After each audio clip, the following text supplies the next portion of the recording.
Pension for one more wife, একাধিক স্ত্রী থাকার ক্ষেত্রে পেনশন মঞ্জুর পদ্ধতি কি?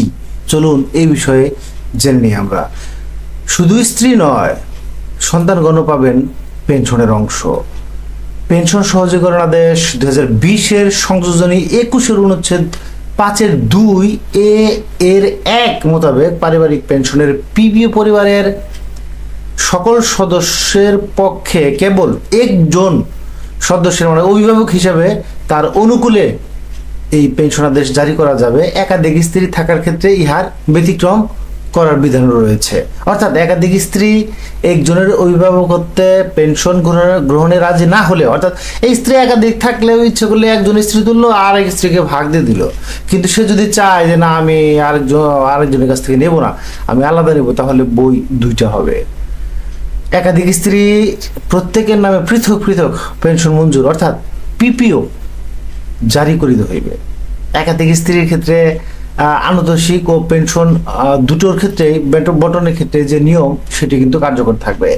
একাধিক স্ত্রীর ক্ষেত্রে যে পেনশন বন্টনের নিয়ম সেটি কিন্তু পেনশন সহজীকরণ আদেশ সর্বশেষ আদেশ যে 2020 সালে জারি করা হয়েছে সেটিতে উল্লেখ আছে। চলুন আমরা দেখি কতে বলা আছে, 25 বছরের অধিক পুত্র ও বিবাহিতা কন্যা বাদে অন্যান্য সন্তান ও স্ত্রীগণের মিলিত সংখ্যা, মানে সব মিলিয়ে যে সংখ্যা 4-এর অধিক না হইলে স্ত্রী ও সন্তানগণ 25 বছরের অধিক বয়স্ক পুত্র ও বিবাহিত কন্যা বাদে সমহারে পেনশন পাইবেন। অর্থাৎ 25 বছরের নিচে যারা আছে তাদের যদি মা বেঁচে না থাকে তাহলে সন্তানগণ, আর যদি স্ত্রী থাকে স্ত্রী সর্বাধিক 4 স্ত্রী পর্যন্ত, তখন আবার সন্তান বাদে বিবাহিত সন্তান যারা আছে অথবা 25 বছরের ঊর্ধ্বে যারা আছে তারা এমনিতেই বাদ যাইবে, তো তারা সমহারে পেনশন পাইবে। খতে কি বলা আছে, 25 বছরের অধিক বয়স্ক পুত্র ও বিবাহিত কন্যাগণ বাদে অন্যান্য সন্তান, অর্থাৎ 25 বছরের নিচে যারা আছে অন্যান্য সন্তান এবং স্ত্রীগণের মিলিত সংখ্যা 4-এর অধিক না হইলে, অর্থাৎ সন্তান দেখা গেল আগের ঘরের 2 সন্তান, পরের ঘরের স্ত্রী আছে তাহলে 3 জন, সংখ্যা 4-এর অধিক না হইলে স্ত্রীগণ বাদে অন্যান্য সন্তান এবং স্ত্রীগণের মিলিত সংখ্যা 4-এর অধিক হইলে স্ত্রীগণ প্রত্যেকের 4-এর 1 অংশ, স্ত্রীগণ প্রত্যেকের 4-এর 1 অংশ হিসেবে পাওয়ার পর অবশিষ্ট থাকিলে অবশিষ্ট অংশ সন্তানদের মধ্যে, মানে 25 বছর অধিক বয়স্ক পুত্র বা বিবাহিত কন্যা বাদে তাদের মধ্যে সমহারে বন্টন হবে। মানে এখানে 4-এর 1 অংশ হিসাব করা হবে। যদি মানে 4-এর অধিক লোকজন হয়, 1 অংশ দিয়ে তারপরে হচ্ছে আপনার যে অতিরিক্ত অংশ থাকে সে অতিরিক্ত অংশ পাবে যাদের বয়স 25 বছরের নিচে।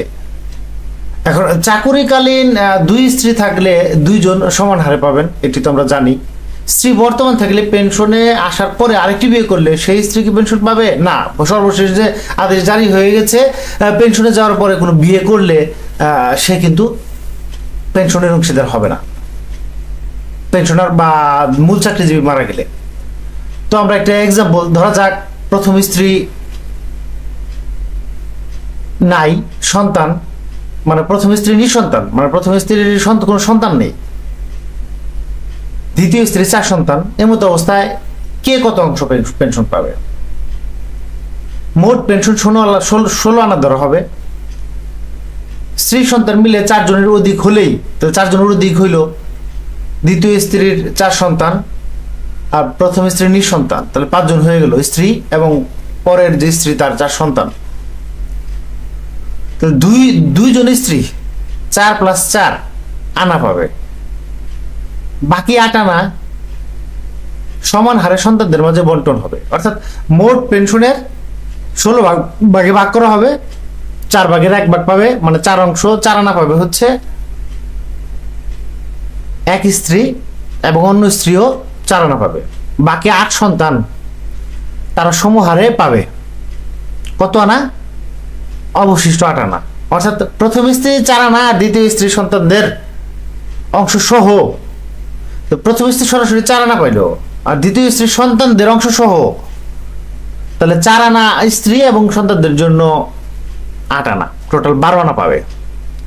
এটি হচ্ছে 1959 সালে যে অডিট ব্রাঞ্চের মেমো নং 2566 সেটি মতে। তো এটি নিয়ম। এ সম্পর্কে আরো যদি বিস্তারিত জানতে চান, ভিডিও ডেসক্রিপশনে লিঙ্ক দেওয়া আছে, সেখানে সরকারি কর্মচারীগণের পেনশন সহজীকরণ আদেশ 2020 আছে, সেটি থেকে আরো বিস্তারিত জেনে নিতে পারবেন। অথবা আপনার প্রশ্ন যদি থাকে তাহলে আপনি ভিডিও কমেন্ট সেকশনে প্রশ্ন করুন, উত্তর দেওয়ার চেষ্টা করব। ধন্যবাদ।